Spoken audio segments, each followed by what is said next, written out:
Bien amigos, ya nos encontramos con el congresista Vicente Ceballos. Bienvenido al programa, congresista.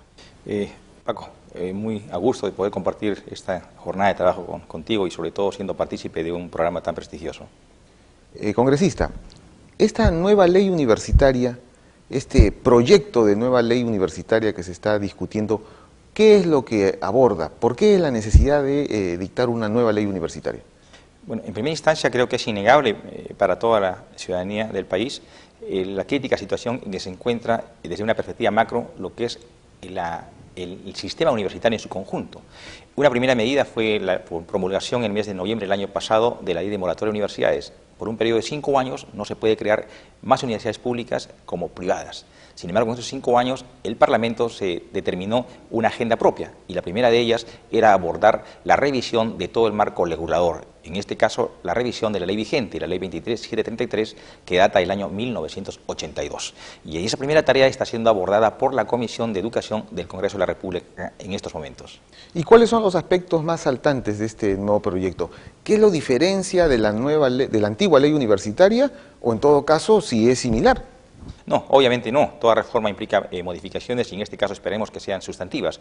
En primera instancia estamos hablando todavía de un predictamen, porque no ha sido concluido el debate en la Comisión de Educación y menos ha pasado al Congreso de la República. Estamos consiguiendo en factor tiempos de que definitivamente no nos va a ayudar para aprobar en esta legislatura este proyecto de ley. Por consiguiente será en la próxima legislatura que tenga que aprobarse. Sin embargo, ¿qué aspectos importantes? En una primera etapa se ha abordado un problema que desde una perspectiva corporativa se ha entendido como un mal para el sistema universitario, que es la vigencia de instituciones como la ANR y CONAFU.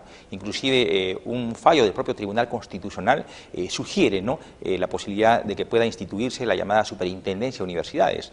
El propio Consejo Nacional de Educación nos habla de un ente especializado, es decir, una institución ajena a CONAFU y la ANR. Y en ese mismo aspecto es que esta comisión ha tenido a bien acoger la iniciativa de instituir la llamada Superintendencia de Universidades, que compromete las funciones que venía desarrollando lo que es la ANR y CONAFU, y con potestades específicas, ente regulador, ente normativo, pero también ente fiscalizador y ente supervisor. ¿Eso quiere decir que la Asamblea Nacional de Rectores y el CONAFU dejarían de existir de aprobarse este predictamen o esta nueva propuesta?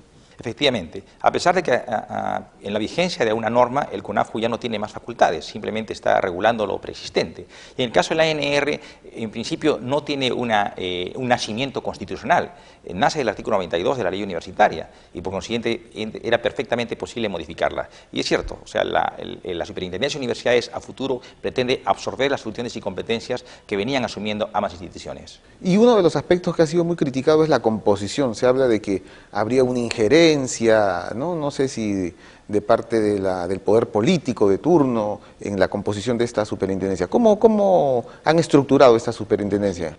Mire, en principio esta institución nueva, la superintendencia, tiene 9 integrantes y no se desmerece la participación importante de las universidades. En este caso hay 2 representantes de las universidades públicas, 2 representantes de las universidades privadas, como también hay representantes del Ministerio de Educación, de lo que es los grupos empresariales, de CONCITEC, no puede estar al margen, y también los colegios profesionales. Esto forma un grupo de 9 miembros y es más, si hay alguna desconfianza respecto a su composición, se exige que tengan el grado mínimo de doctor en cualquier especialidad y 20 años de experiencia, lo que esto garantizaría objetividad y fundamentalmente eficacia a una institución que obviamente entiendo debe ser de una gran esperanza para el país. Otro de los aspectos que se ha visto desde hace algunos años es que a veces las universidades van por un lado y el desarrollo del país, las necesidades del país van por otro.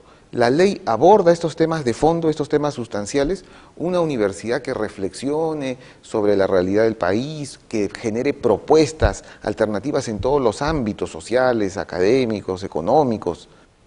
Desde la gran reforma de Córdoba a comienzos del siglo pasado y casi hasta la mitad del siglo pasado, la universidad especialmente era la materia de gris, de la cual influenciaba en el desarrollo político-social de todo el Estado en su conjunto. Pero de un tiempo a esta parte la universidad está asumiendo un rol accesorio, complementario, no es un rol protagónico. En este concepto hoy día se habla con mucha claridad de presupuesto por resultados, de planificación y más aún, todas las instancias de gobierno, desde la más modesta municipalidad distrital, cuenta con planes de desarrollo. El país mismo está inmerso en la aprobación de un plan bicentenario. Las universidades obviamente que tienen que involucrarse, jugar un rol importante, no solamente en el quehacer de aporte, sino en impulsar lo que el país quiere. Hay una vieja desintonía, y mire, yo lo dejo patentizado en una estadística, ¿no? Un estudiante que termina la secundaria tiene como contraoferta para estudiar 200 profesiones, y la pregunta sería, ¿cuántas de estas 200 profesiones están involucradas con lo que el país necesita, con lo que la región, con lo que la provincia, con el distrito de este país necesita, demanda para su desarrollo? Entonces, esta especie de desvinculación o separación de una manera tiene que ser superada, y obviamente en esta nueva ley que estamos abordando lo que trata es de implicar, comprometer a la universidad en lo que es el desarrollo de un país. ¿Y por qué los jóvenes algunos jóvenes universitarios, un sector importante de universidades nacionales, protestan? ¿Por qué protestan si esto al final puede ser más beneficioso incluso para ellos?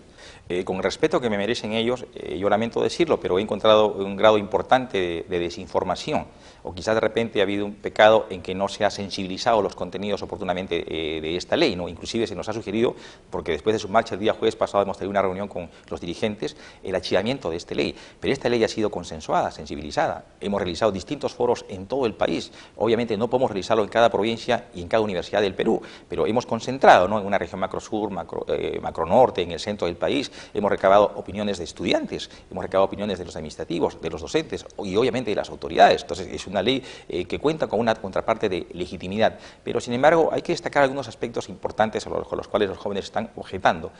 Por ejemplo, y se ha aprobado de que solo pueden participar en los estamentos de gobierno aquellos estudiantes que estén considerados dentro del tercio superior y que superen el 5º semestre.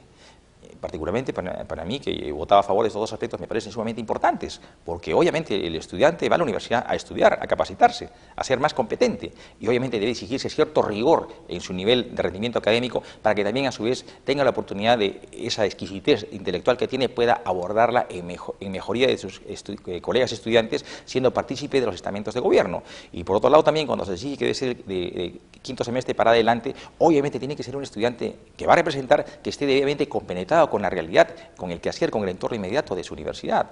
Otro aspecto que ha sido observado por los estudiantes es el tema de que hasta ahora el bachillerato era automático, es decir, yo culmino mis estudios y automáticamente me otorgan el grado de bachiller. En este caso se está exigiendo lo que es la presentación de una tesis, ¿no? Y un tema crítico que es necesario abordarlo es el tema de la gratuidad de la enseñanza, ¿no? El artículo 17 de la Constitución del Estado establece que la educación universitaria es gratuita, sí, pero está sujeta a un requisito, ¿no?, rendimiento académico.